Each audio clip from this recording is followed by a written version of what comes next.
Welcome friends, আমি সৌরভ। তো আমি এখন কথা বলবো হিমেল আশরাফ পরিচালিত, শাকিব খান অভিনীত তার নতুন মুভি রাজকুমার। তো রাজকুমার মুভিটা কেমন ছিল সেটা নিয়ে এখন কথা বলবো। তো আমি এক কথাই বলবো যে প্রিয়তমার থেকে সেরা একটা মুভি রাজকুমার। হ্যাঁ, প্রিয়তমার বাপ রাজকুমার। তো এই মুভিটাকে নিয়ে কিন্তু সেরকম কোনো হাইপ ছিল না, কিন্তু তারপরেও যখন মুভিটা রিলিজ হয়েছে তারপর থেকে কিন্তু মানে মুভিটাকে নিয়ে যে ক্রেজ এবং দর্শক মুভিটা দেখে, সত্যি বলতেছি, মানে প্রিয়তমা যতটুকু দর্শক পছন্দ করেছিল তার থেকে রাজকুমার মুভিটি কিন্তু দর্শকের খুব ভালো লাগছে। ইভেন হলে মানে দর্শক রাজকুমার মুভি দেখে, সত্যি বলতেছি, অনেকেই কান্না করছে যারা সাকিবের মানে ডাইহার্ট ফ্যান। তো তারা হলে বসে রাজকুমার দেখার পর কান্না করছে, এটা একদম সত্য। এবং অনেক দর্শক যাদের শাকিব খানের মুভি ভালো লাগে না, শাকিব খানের মুভি খুব একটা দেখে না, তো তাদের কাছেও কিন্তু রাজকুমার মুভিটা খুবই ভালো লাগছে। এর মেন পয়েন্ট হলো রাজকুমারের গল্প। হ্যাঁ, এখানে মানে রাজকুমারের যে গল্পটা সত্যি অসাধারণ। আসলে রাজকুমারের মেকার্স তারা কিন্তু রাজকুমারের টিজার ট্রেলার কোনো কিছুই নিয়ে আসেনি। তো এখানে আমি গল্পটা বলতে চাচ্ছি না। অবশ্যই সিনেমা হলে গিয়ে রাজকুমার মুভিটা দেখবেন। আর এত সুন্দর একটা মুভি অবশ্যই মিস করবে না। যারা সাকিবের ফ্যান আছে তো তারা তো এই মুভিটা মিস করবে না। তো আমার ভিডিওটা যারা দেখতেছেন তাদেরকে অবশ্যই বলবো যে হলে যান, রাজকুমার মুভিটা দেখুন। এখানে সাকিবের পারফরমেন্স জাস্ট অসাধারণ ছিল। এবং মানে মুভিটার শুরু থেকে শেষ পর্যন্ত সাকিবের পারফরমেন্স জাস্ট দেখবার মতো ছিল। আর এখানে মানে আহ, আমেরিকার যে অভিনেত্রী অর্থাৎ শাকিব খানের যে নায়িকা আর কি, কর্টেনি, তো তার পারফরমেন্স আমার সত্যি একদমই ভালো লাগে নাই। এবং নায়িকা হিসেবে তাকে এখানে কেন রাখা হয়েছে এই বিষয়টা আমি আগেও বলছি যে মানে তাকে ছাড়া যদি অন্য কাউকে রাখা হতো তো মানে তার যে ক্যারেক্টার সেটা সত্যি বলতেছি খুব সুন্দরভাবে কিন্তু সে করে দিত। তো এখানে শাকিব খানের পারফরমেন্স শুরু থেকে দুর্দান্ত ছিল।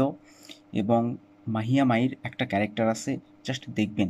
অনেকে বলে যে মাহিয়া মাহি সে অভিনয় পারে না, সে সবসময় মানে আহ, অভিনয়টাকে ওভার করে দেয়। তো এখানে মানে রাজকুমার মুভিটাতে জাস্ট তার পারফরমেন্সটা দেখবেন অসাধারণ। এবং তাকে যেভাবে বয়স্ক একটা রূপে নিয়ে আসা হয়েছে এটা অসাধারণ ছিল। আমরা প্রিয়তমাতে দেখছি যে শাকিব খানকে এবং ইদিকা পালকে, তাদের দুজনকে মানে তাদের বয়সটা একটু ভারী করা হয়েছিল, মানে বৃদ্ধ একটা লুক কিন্তু আমরা দেখছিলাম। তো এখানে মানে সেই জিনিসটা অসাধারণভাবে করা হয়েছে। এবং কোথাও গিয়ে প্রিয়তমার ফিল দেওয়ার জন্য কিন্তু এই কাজটা করা হয়েছে। এবং কোথাও গিয়ে দেখা যাচ্ছে যে মানে প্রিয়তমার থেকে কিন্তু রাজকুমারটা বেটার হয়েছে। তো তারপরে মুভিটার গল্প আমি একটু ছোট্ট করে বলতেছি যাতে আপনাদের বুঝতে সুবিধা হয়। তো এখানে শাকিব খান সে একটা গ্রামের ছেলে, খুবই সাধারণ সিম্পল একটা ছেলে। তো তার স্বপ্ন ইউএস অর্থাৎ আমেরিকা যাওয়ার। এবং সে যে কোনো মূল্যে যে কোনো মূল্যে সে আমেরিকা যেতে চায়। এবং তার জন্য সে নিজের যে পরিবার ফ্যামিলি আছে তাদেরকেও ছাড়তে বাধ্য।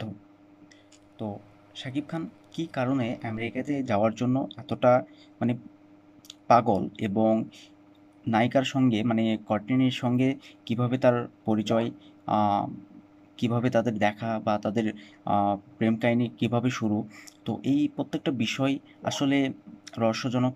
এবং সেখান থেকে আমরা গান মানে রাজকুমার মুভিটার গান দেখছি, তো সেখানে একটা গানে দেখবেন যে শাকিব খান সে ফোনে প্রচুর কথা বলে। মানে এতে বোঝা যাচ্ছে যে মেবি যে কোনো মাধ্যমেই আহ, আর কি নায়িকার সঙ্গে তার পরিচয়। তো এই বিষয়টা আমি আসলে রিভিল করতে চাচ্ছি না। তো শাকিব খান আসলে আমেরিকা যেতে চায় কেন, এবং আমেরিকা যাওয়ার জন্য এতটা পাগল হয়েছে কেন, তো এই সমস্ত কিছু জানতে গেলে অবশ্যই সিনেমা হলে গিয়ে মুভিটা দেখতে হবে। আমি বলবো সেরা একটা মুভি ছিল, প্রিয়তমার থেকেও সেরা।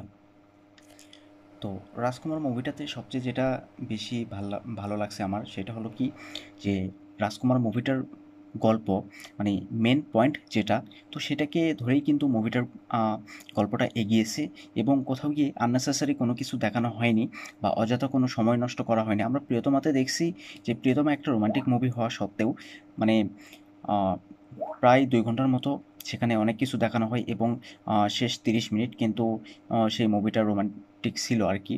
তো সেদিক থেকে বলতে গেলে প্রিয়তম মুভিতে মানে ভিলেন, একটা ক্রাইমের অ্যাঙ্গেল, কিছু অ্যাকশন দৃশ্য, মানে এইসব কিছু দিয়েই কিন্তু প্রায় 2 ঘন্টা মেকআপ করা হয়েছিল এবং কোথাও গিয়ে শেষের দিকে ভিলেন সে একদম মানে উধাও এবং শেষের দিকেই কিন্তু সেই রোমান্টিকের অ্যাঙ্গেল চলে আসে।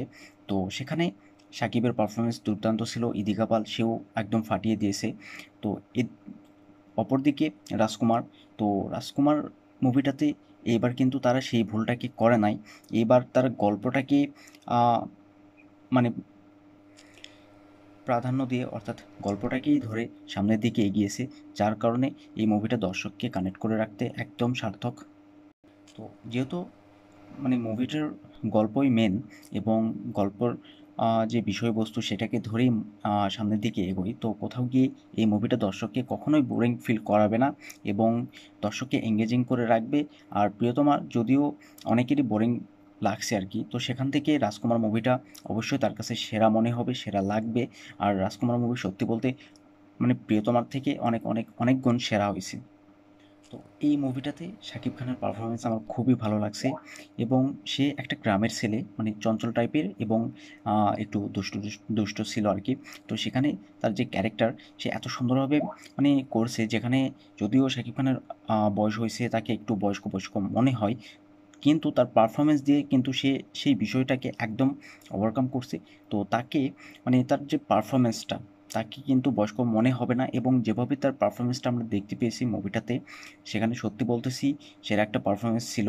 মানে তার সেই দুষ্ট স্বভাব এবং তার ফেশিয়াল এক্সপ্রেশন, তার চাউনি, মানে সব কিছু দিয়ে সে এত সুন্দরভাবে তার ক্যারেক্টারকে করছে, জাস্ট মানে আপনি ভাবতে পারবেন না। এবং মানে মুভিটা যখন আহ, এগোতে শুরু করে, তো যখন ইমোশনালের অ্যাঙ্গেলটা চলে আসে, তো জাস্ট শাকিব খানের পারফরমেন্সটা দেখবেন দুর্দান্ত ছিল। প্রিয়তমার লাস্ট 30 মিনিট সেখানে আমরা শাকিব খানের যে পারফরমেন্সটা দেখতে পেয়েছি, তো এই রাজকুমার মুভিটাতে মানে পুরো মুভিটা জুড়েই কিন্তু শাকিব খানের বেটার পারফরমেন্স আমরা দেখতে পাবো। এবং শাকিব খানের যে পারফরমেন্স বা ইমোশনালের যে অ্যাঙ্গেল, এটা আমার সত্যি খুব খুব ভালো লাগছে। একটা সিন আছে, আমি সেই সিনটাকে ধরে বলতেছি। সেখানে দেখবেন যে একটা বাড়ির উপরে মানে মানে একটা বাড়ির উপর একটা মহিলার সঙ্গে শাকিব খান কথা বলতে যায়, অর্থাৎ আমি একদম ভেঙে বলতেছি।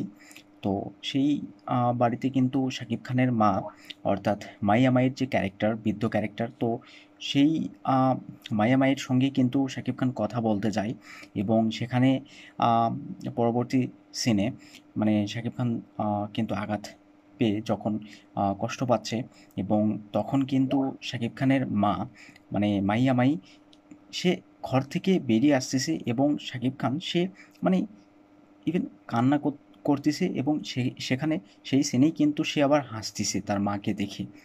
তো সেই সিনটা সত্যি বলতেছি দর্শক এত পছন্দ করছে এবং ইভেন শাকিব ফ্যান, যারা শাকিব ফ্যান আছে তারা কিন্তু হলে বসে কান্না করছে এই সিনটা দেখে। তো এই লাস্ট সিনটা সত্যি মারাত্মক লেভেলের ছিল এবং শাকিব খান যখন তার মায়ের সঙ্গে কথা বলতে চায়, মানে দরজার সামনে গিয়ে যখন বলে যে আমি আপনার রাজকুমার আম্মা, মানে সেখানে তার ডায়লগগুলো সত্যি অসাধারণ ছিল। মানে এত সুন্দরভাবে ডায়লগ ডেলিভারি ছিল এবং তার ফেসিয়াল এক্সপ্রেশন বা যে ইমোশনটা অ্যাড করা হয়েছে, মানে সত্যি বলতেছি শাকিব খান, মাইয়া মাই, মানে তাদের পারফরমেন্সে ইমোশনটা কোথাও গিয়ে দুর্দান্ত লেভেল ওয়ার্ক করে। মানে ইমোশন সত্যি অসাধারণ হয়েছে। আর আমি বলবো প্রিয়তমার থেকে এটা সেরা একটা মুভি ছিল। মানে সব দিক দিয়ে কিন্তু এই মুভিটা প্রিয়তমার থেকে সেরা। সত্যি বলতেছি 2 দিনে মুভিটি কিন্তু প্রিয়তমার রেকর্ড ভেঙে দিয়েছে একদম। আর দর্শকের মানে প্রচুর প্রশংসা পাচ্ছে। এখন পর্যন্ত দর্শক প্রচুর প্রশংসা করতেছে এই মুভিটার, প্রত্যেক জায়গায় হাউসফুল। তো মুভিটার লাস্ট সেই সিনটা দেখবেন, সত্যি বলতেছি সিনটা দুর্দান্ত ছিল।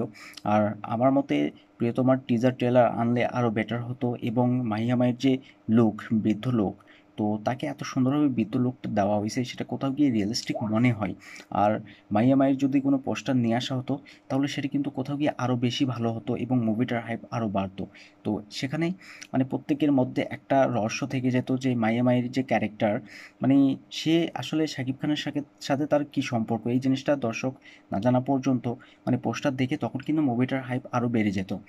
আর শাকিব খান অর্থাৎ বাচ্চা রাজকুমার এবং মাইয়ামাই, তো তাদের যে একটা মাসেলের একটা কেমিস্ট্রি, মানে ছোটোবেলায় মা-মেয়ের যে মা ছেলের যে সম্পর্ক, মানে সেটাকে এত সুন্দরভাবে দেখানো হয়েছে। তো দর্শক কিন্তু যার কারণে ইমোশনটা মানে দর্শক ইমোশনালি কানেক্ট হতে পারে।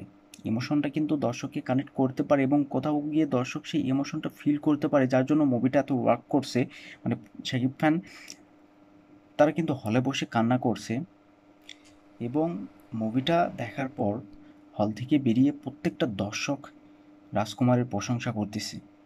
তো এই মুভিটাতে শাকিব খান তার পারফরমেন্সটা দুর্দান্ত ছিল। মাইয়া মাই, সত্যি বলতেছি, তিনি মানে শাকিবের মায়ের যে ক্যারেক্টার একদম ফাটিয়ে দিয়েছে। অন্ততপক্ষে শাকিব খান এবং মায়া মায়ের এই দুটি ক্যারেক্টার দেখার জন্য, তাদের পারফরমেন্স দেখার জন্য হলে গিয়ে মুভিটা দেখুন, জাস্ট অসাধারণ ছিল।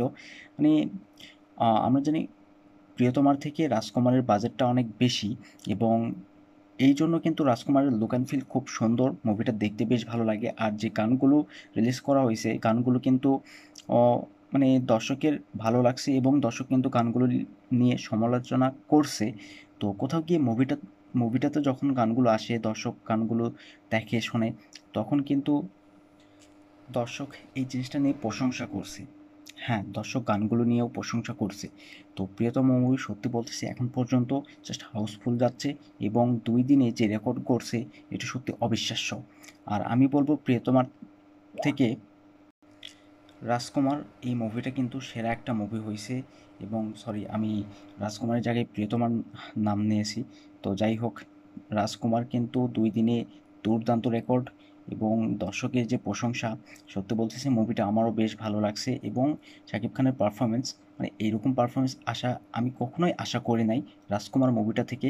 তো আমার মানে আমি এখন তুফান এবং দরদ এই ২ টা মুভির জন্য আরও বেশি এক্সাইটেড হলাম এবং সেখানে অবশ্যই সেই ২ টা মুভির বাজেট অনেকটাই বেশি এবং সেই ২ টা মুভির গল্প নিয়েও কিন্তু আমি খুব এক্সাইটেড। যার কারণে সেই ২ টা মুভি দেখার কিন্তু আমার মানে এক্সাইটমেন্ট অনেকটাই বেড়ে গেল। তো যাই হোক, রাজকুমার মুভিটা আপনাদের কেমন লাগছে সেটা অবশ্যই কমেন্টে জানাবেন। আর ভিডিও ভালো লাগলে অবশ্যই একটা লাইক করবেন, শেয়ার করবেন আর এই চ্যানেলটা সাবস্ক্রাইব করবেন। ধন্যবাদ।